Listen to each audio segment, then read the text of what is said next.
여러분, 기도 응답을 받으신 적이 있으신지요? 어떤 기도 응답을 받으셨는가요? 혹시 기도 응답을 받지 못하신 적이 있으신가요? 아멘 하시는 분이 계신 것 같은데요. 그럴 때가 훨씬 더 많은 것 같습니다. 그렇다면 우리는 어떤 기도를 하나님께 드리고 있나요? 아마도 복을 구하는 기도를 우리는 많이 드리고 있을 것입니다. 건강의 복, 물질의 복, 자녀의 축복, 우리의 삶에 필요한 복들을 우리는 기도 중에 많이 구하고 있습니다. 그렇습니다. 간구함으로 우리의 필요를 하나님께 얻는 것은 우리가 분명하게 필요합니다.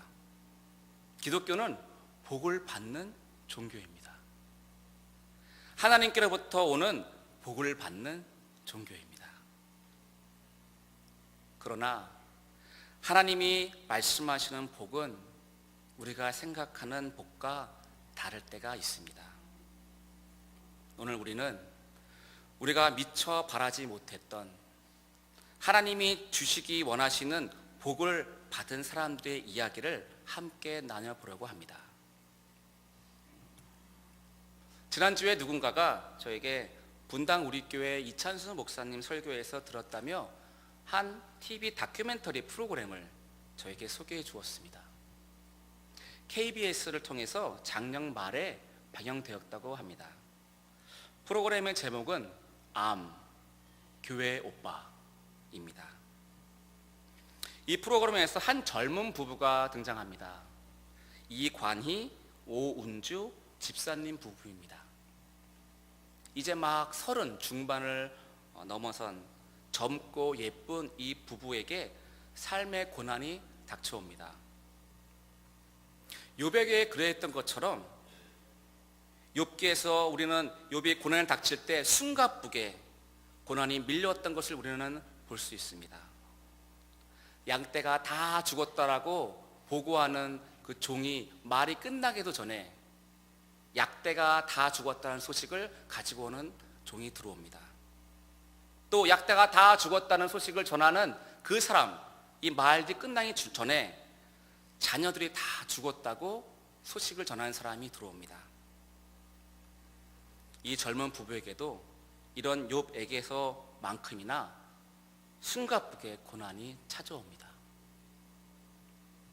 이 부부가 첫 아이를 낳고 2주 동안 아내가 산후조리원에 있었습니다. 산후조리를 마치고 나오는데 남편으로부터 전화통화를 받습니다. 남편이 너무 배가 아프고 그 복통을 호소하며 병원으로 가고 있다고 이야기합니다.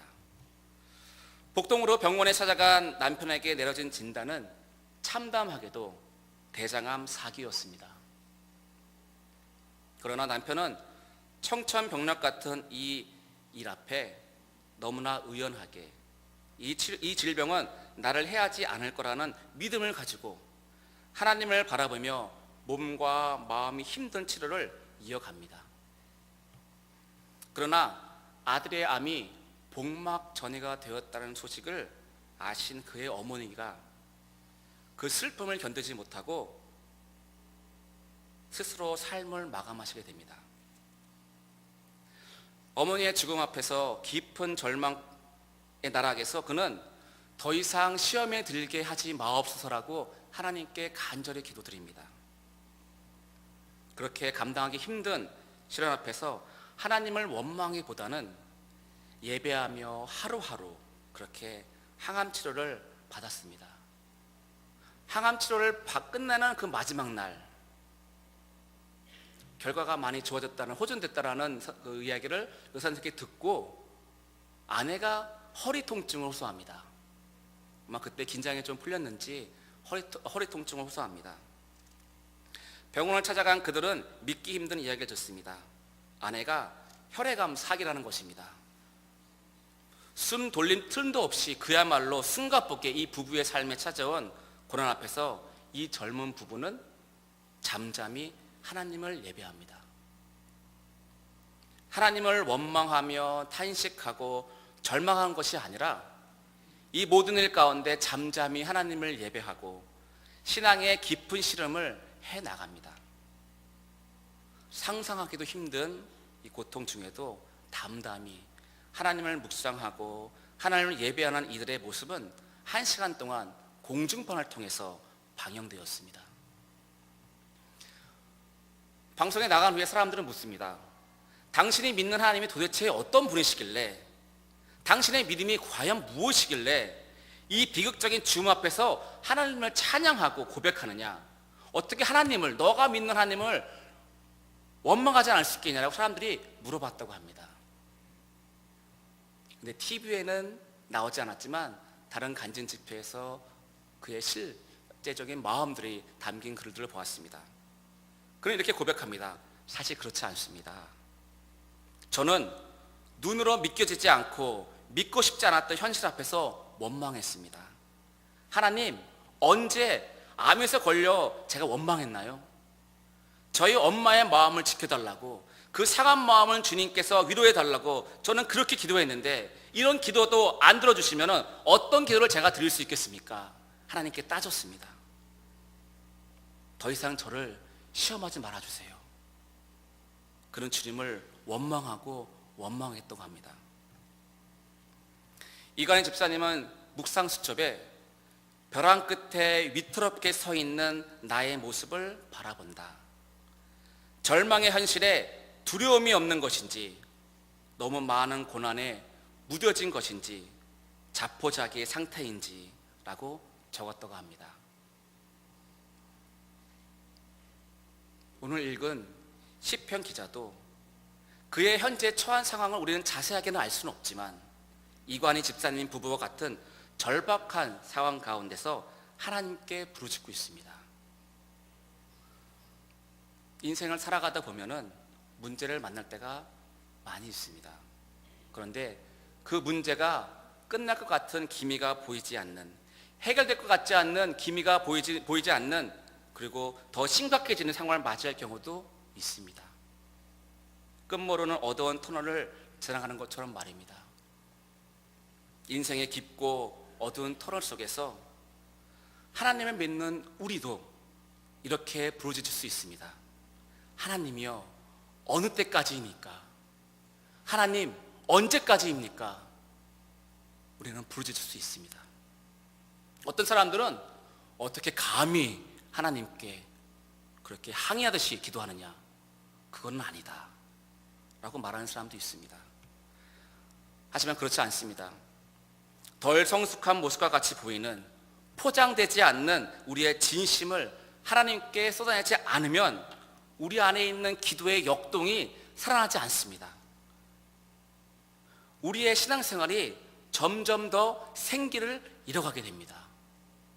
우리는 하나님을 너무나 멀리 계신 어려운 분으로 생각하면서 이런 말들을 아끼고 절제합니다. 하지만 하나님은 우리의 진심을, 우리 영혼 깊은 곳에 있는 진심을 듣기 원하십니다. 시편 기자도 1절과 2절에서 4번이나 부르짖습니다. 언제까지니까? 여호와여, 언제까지니까? 언제까지니까? 부르짖습니다. 시편 기자는 하나님을 찾고 구하고 기도하는데 하나님은 대답이 없으십니다. 하나님의 응답을 구하는데 하나님은 묵묵부답이십니다. 절망적인 상황 가운데서 그냥 낙심하고 에라 모르겠다 심정으로 막 살려고 하는 그런 모습도 아닙니다. 성경에서는 내 원수가 나를 쳐서 자긍하기를 어느 때까지 하리이까? 나의 원수가 이르기를 저가 나를 이겼다 할까 하오며 내가 요동들 때에 나의 대적들이 기뻐할까 하나이다. 시편 기자는 이렇게 이것이 영적 싸움인 것을 분명히 알았습니다. 그리고 하나님 앞에 도우심을 구하고 있는 것입니다. 그러나 하나님은 답이 없으십니다. 이렇게 넘어지지 않으려고 안간힘을 쓰며 애쓰는데도 그는 하나님이 느껴지지 않습니다. 시편 기자는 지금 버티고 있는 것입니다. 우리도 이러한 일을 경험해 본 적이 있습니다. 하나님을 잘 믿어보려고 하는데 응답이 없습니다. 하나님이 안 들어오신 때가 더 많은 것 같습니다. 기도하는데 나의 기도는 들어오지 않는가, 그런 실망감도 있습니다. 그렇습니다. 하나님의 도우심이 느껴지지 않는 이러한 막막함 중에 시편 기자는 버티고 있는 것입니다. 그때 하나님 앞에 진심을 쏟아내는 진솔한 기도가 기도의 원동력이 됩니다. 언제까지니까? 2절을 함께 읽겠습니다. 내가 나의 영혼에 경영하고 종일토록 마음에 근심하기를 어느 때까지 하오며 내 원수가 나를 쳐서 자긍하기를 어느 때까지 하리이까? 시편 기자는 하나님께서 응답을 안 해주시니까 자신이 애를 쓰고 자신의 영혼에 경영한다고 말하고 있습니다. 원인을 찾아보기도 하고 문제의 원인이 무엇일까? 또 자신의 했던 많은 잘못된 것들을 후회하기도 하고 생각에서 생각으로 옮길 뿐 그것은 근심에 이르는 결과에 이른다고 시편 기자는 말하고 있습니다. 해결책이 아닙니다. 끝내 하나님에 대한 거절감, 자신이 했던 일들에 대한 죄책감, 분노, 원망 등 복잡한 감정들이 시편 기자를 이끌어 간다고, 자신을 이끌어 간다고 그는 고백합니다. 사단에게 그것을 나의 마음을 내어주고 그것에 끌려가는 원망과 미움과 죄책감과 하나님에 대한 그 실망감이 나를 이끌어가는 그런 삶으로 치닫고 있다고 그는 고백하고 있는 것입니다. 내가 그것을 알고 있다. 그러나 그것을 내가 이길 힘이 없습니다라고 그는 간절히 기도하는 것입니다. 사단이 나를 끌고 갑니다. 그걸 나를 넘어뜨립니다. 그러나 내가 그것을 버틸 힘이 없습니다. 주님 도와주시옵소서.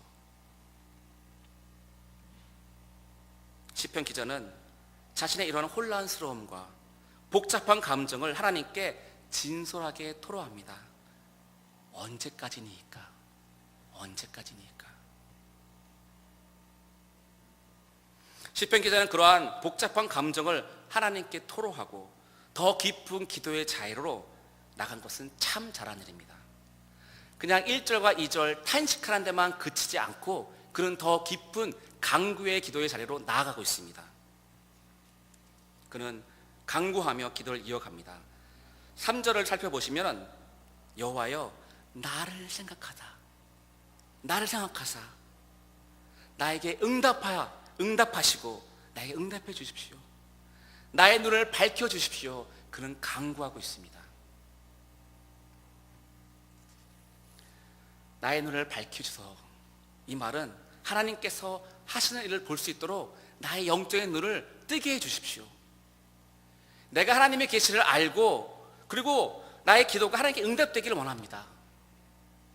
하나님께서 내 삶에서 지금도 일하시는 것을 내가 믿습니다. 그러나 보이지가 않습니다. 나의 눈을 열어주소서. 그런 간절히 기도하고 있는 것입니다.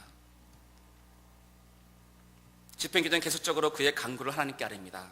두렵건대 내가 사망의 잠을 잘까 두렵건대 내가 죽을까 두렵습니다. 내가 죽지 않도록 붙들어 주십시오. 이것은 단순한 육체의 죽음뿐만 아니라 영적인 죽음도 포함되어 있습니다. 하나님, 내가 이 고통과 실망과 어려움 가운데서 내 마음이 하나님에 대해서 점점 무뎌지고 있습니다. 내가 영적으로 주님과 떨어지며 사망의 지금 가운데 있습니다. 벼랑 끝에 있습니다. 주님 도와주십시오.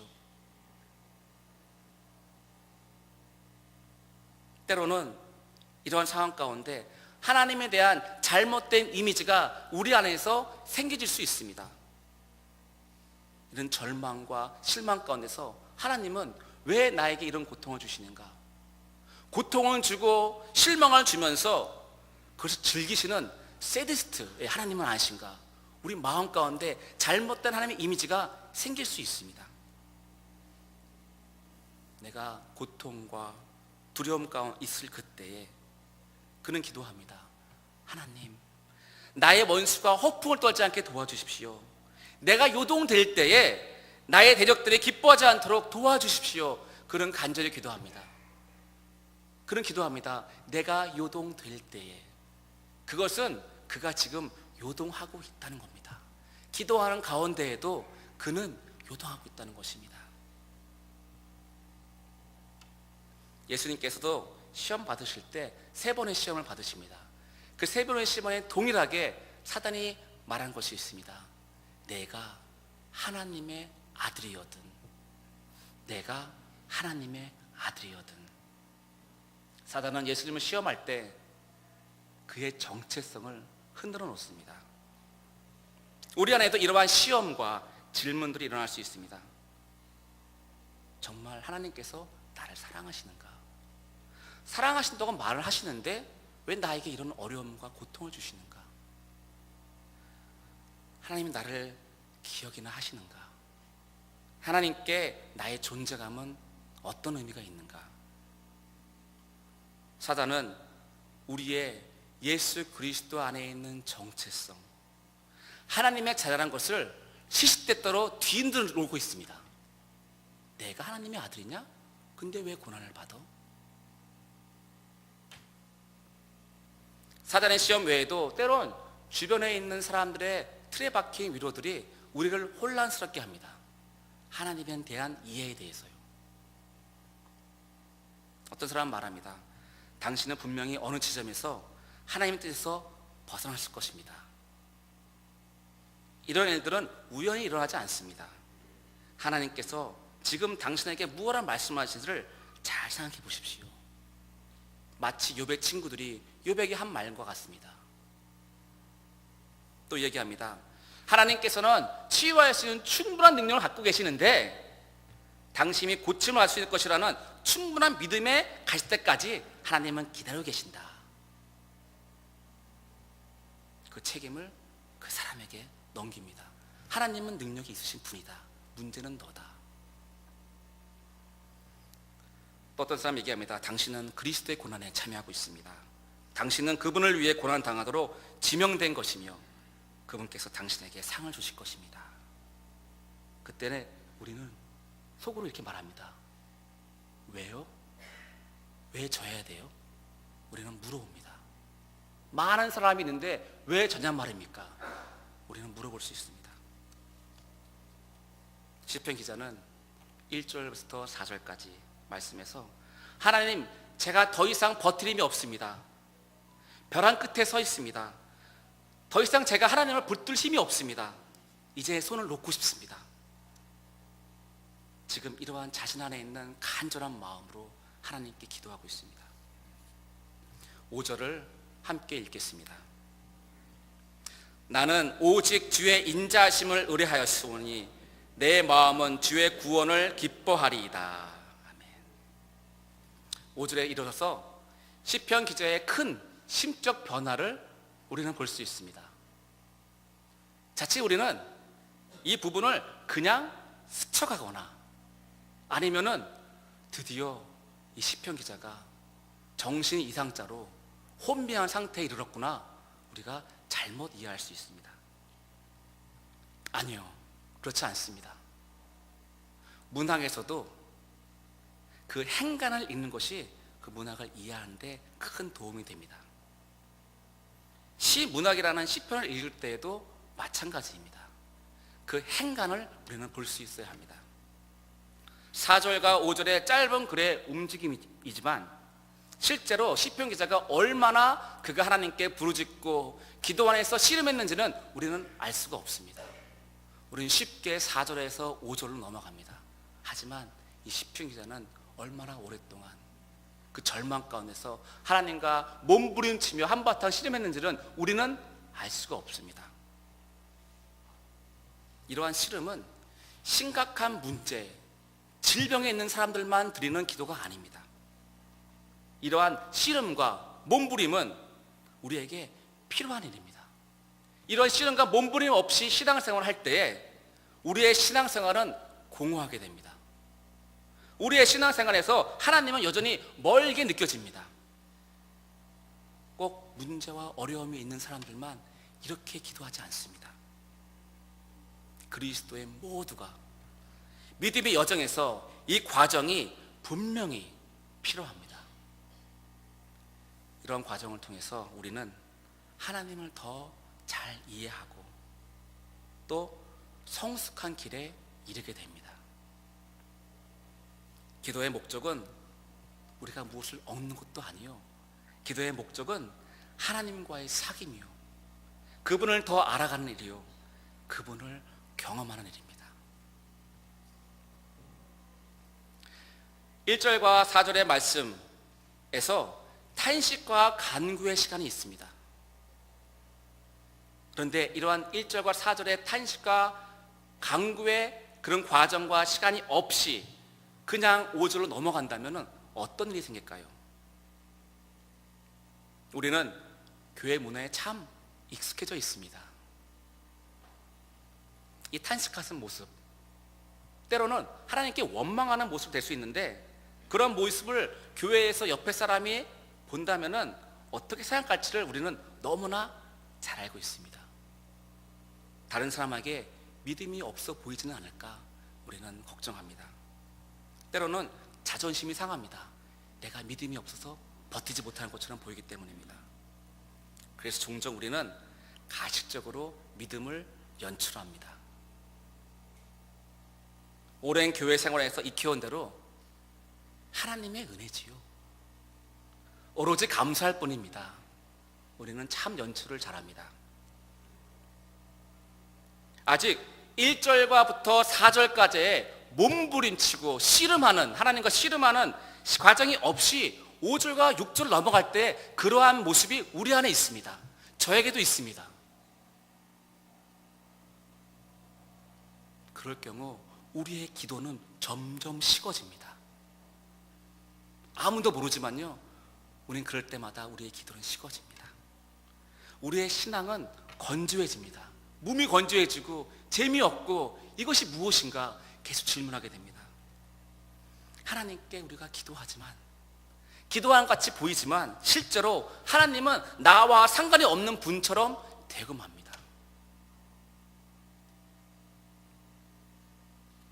6절에서 시편 기자는 주의 인자하심을 의뢰하고 그의 사랑에 의지해서 그는 이렇게 고백합니다. 내 마음은 주의 구원을 기뻐하리이다. 구원, 시편 기자는 구원이란 말을 썼습니다. 건강을 회복하고 돈을 얻고 자녀가 좋은 대학 가는 것, 이러한 나의 바람이 이루어진 것만이 기적이고 구원일까요? 그러면 기도의 씨름에서, 한바탕 씨름에서 우리가 얻는 것은 과연 무엇일까요? 그것은 하나님과의 친밀한 교제입니다. 그것은 하나님의 성품을 더 알아가는 것입니다. 시편 기자가 오직 주의 인자하심을 의뢰한 것처럼 우리가 하나님의 성품을 더 알아가게 되는 것입니다. 그리고 그 하나님을 우리가 더 기쁘시게 위해서 우리는 더 관심을 갖습니다. 그리고 우리의 인생의 목표를 정합니다.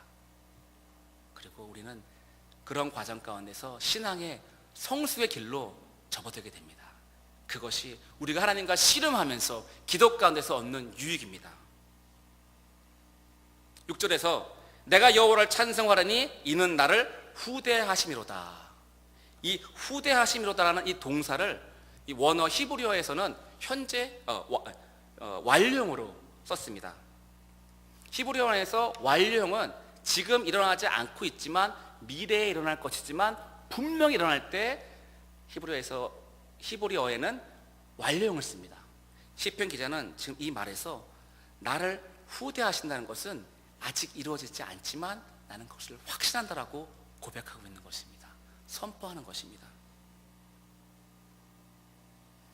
시편 기자를 위해 하나님께서 어떤 행동을 취하실 것을 그는 확신하고 있는 것입니다. 그는 마치 이미 일어난 일처럼 고백합니다. 시편 기자는 그가 그토록 기도했던 기도의 응답을 받습니다. 그가 하나님을 더 알게 된 것입니다. 하나님께서 그와 씨름하는 가운데 그의 눈을 밝혀주신 것입니다. 그것이 바로 기도의 유익이요, 기도의 목적입니다. 다시 설교 첫머리에서 함께 나눴던 젊은 부부 이관희 집사님의 이야기로 돌아가겠습니다. 집사님은 아마 공대생인 것 같습니다. 손익계산서를 자기가 쓴다고 합니다. 여태까지 살면서 누렸던 하나님의 은혜를 플러스라고 쓰고, 또 한쪽편에는 지금까지 느끼는 그 절망을 마이너스로 해서 계산해 보면 그 결과 항상 플러스라는 겁니다. 지금 힘들어하고 원망하는 이유는 지금 당장 고통의 현실에만 우리가 집중하고 있기 때문에 그런 것이다.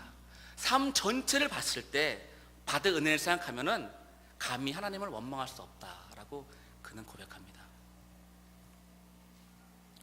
오늘 본문 6절에서 시편 기자는 내가 여호와를 찬송하리니 이는 나를 후대하심이로다 라고 했습니다. 이간희 집사님처럼 상황은 달라지지 않았어도 인생 전체를 돌아봤을 때 하나님께서 평생에 나를 후대하셨구나, 또 지속적으로 그렇게 하실 것을 그는 믿었고 선포했습니다. 당장의 고통과 아픔이 있더라도 평생에 후대하신, 또 그렇게 하실 하나님을 찬양할 수밖에 없다는 것입니다.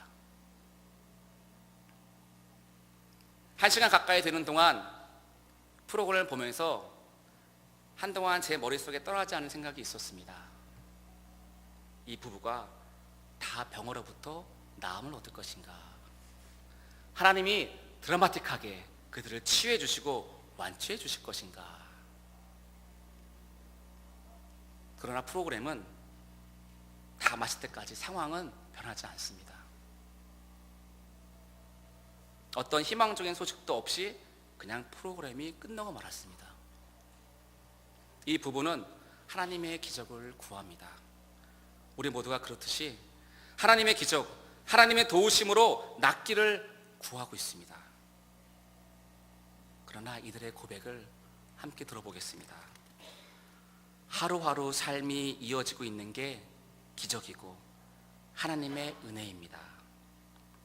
하루라도 더 살아야 하는 이유는 하루라는 시간을 통해 조금이라도 더 온전해질 수 있기를 바라기 때문입니다. 서툴고 부족했던 삶이었기에 하루라는 시간이 주어진다면 조금이라도 더 온전하고 성숙한 하루를 사는 것, 그것이 삶의 이유입니다. 하루하루 눈을 뜰 때마다 호흡하고 있음에 감사하고, 잠자리에 들 때 오늘 하루를 하나님의 은혜 가운데 살아냈다는 것에 감사합니다. 사명을 잘 감당하고 맞이하는 죽음이라면 삶에 대한 후회는 없을 것 같습니다. 이관희 집사님의 고백입니다. 우리의 기도 생활은 어떠한지요? 여러분 영혼 안에 그 깊은 곳에 있는 탄식이 여러분의 기도 가운데 늘 충만하시기를 축복합니다. 하나님과 기도 가운데 한바탕 씨름하는 가운데 하나님을 알아가는 그 복을 누리시기를 축복합니다. 함께 준비된 영상을 보겠습니다. 우리의 삶이 예배가 되기를 원합니다. 우리의 기도의 자리가 하나님께서 우리를 다루시는 통로가 되어 비로소 하나님을 더 알아가는 성숙에 이르도록 주님 도와주시옵소서. 이 모든 말씀을 예수 그리스도 이름으로 기도드립니다. 아멘. 다 같이 일어나셔서 찬양 드리겠습니다. 온전케 되리.